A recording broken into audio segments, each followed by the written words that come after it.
सौरभ जी, सबसे पहले आपको बधाई और प्राथमिकता क्या रहने वाली है? देखिए, आजादी के बाद हमारे देश में 75 सालों से जिस तरीके का अच्छा काम स्वास्थ्य में सत्येंद्र जैन साहब ने किया और शिक्षा के अंदर मनीष सिसोदिया जी ने किया, संभाली है।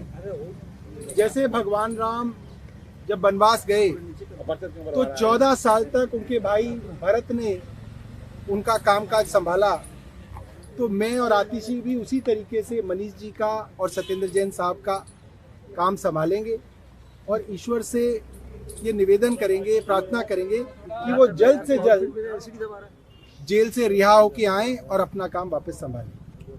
What will be your priority, Saurabh? You've been given this crucial Ministry of Health, Urban Development, Water and In Hindi. Industries.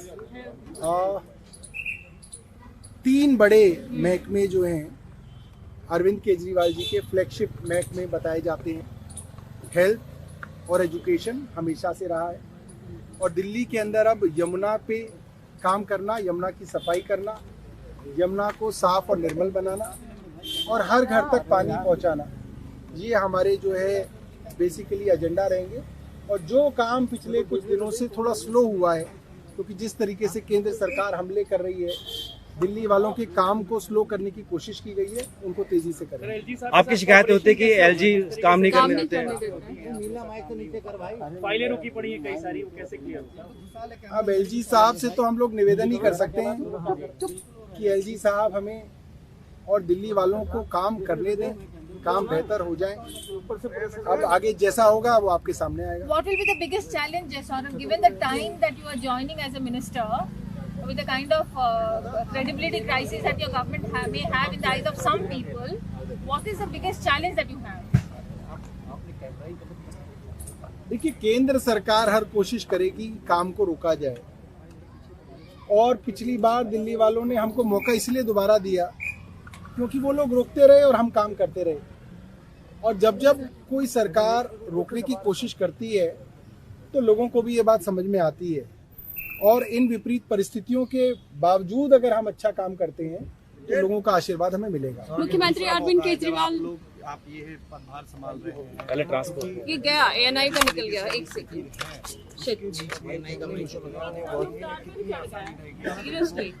आगे बढ़ाने के लिए जो आपने जिस तरीके से कहा, हेल्थ जो है वो एक बहुत बड़ा मौका है। सर थोड़ा सा आगे आ जाइए। आम आदमी पार्टी को साबित करना होता है।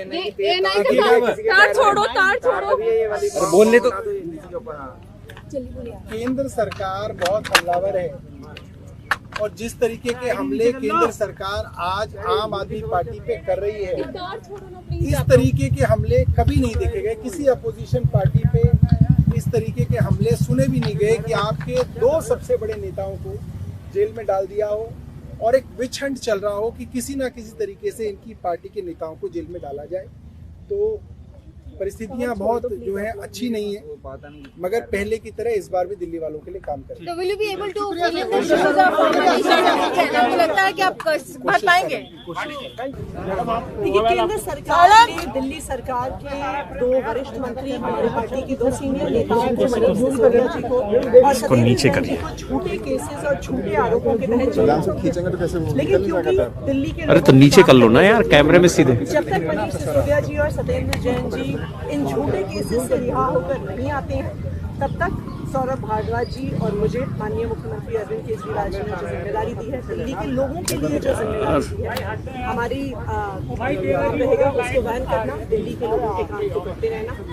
जैसे जब भगवान श्री राम को वनवास हुआ था तो उनके छोटे भाई ने उनकी खड़ाओं को रखकर 14 साल तक शासन किया था, उसी तरह से जिस प्रकार मनीष सिसोदिया जी और सत्येंद्र जैन जी ने दिल्ली सरकार में दिल्ली के लोगों के लिए काम किया है, जब तक वो दोनों इन झूठे केसेस से छूट कर बाहर नहीं आते तब तक हम ये जिम्मेदारी संभालेंगे। उनके वापस आने पे वही दोनों लोग शिक्षा और स्वास्थ्य की जिम्मेदारी को आगे ले जाएंगे। आपकी अक्सर शिकायत रही है कि एलजी काम नहीं करने देते हैं, तो वो आगे भी क्या कॉपरेशन देख रहे हैं आप? देखिए, हमारी तो शुरू से कोशिश रही है कि दिल्ली के जनता के कोई भी काम नहीं रुकने चाहिए। बिजली, पानी, स्कूल, अस्पताल, ये अरविंद केजरीवाल जी की सरकार की प्राथमिकताएं रही हैं और इन प्राथमिकताओं को हम लोग भी आगे लेकर जाएंगे। Thank you.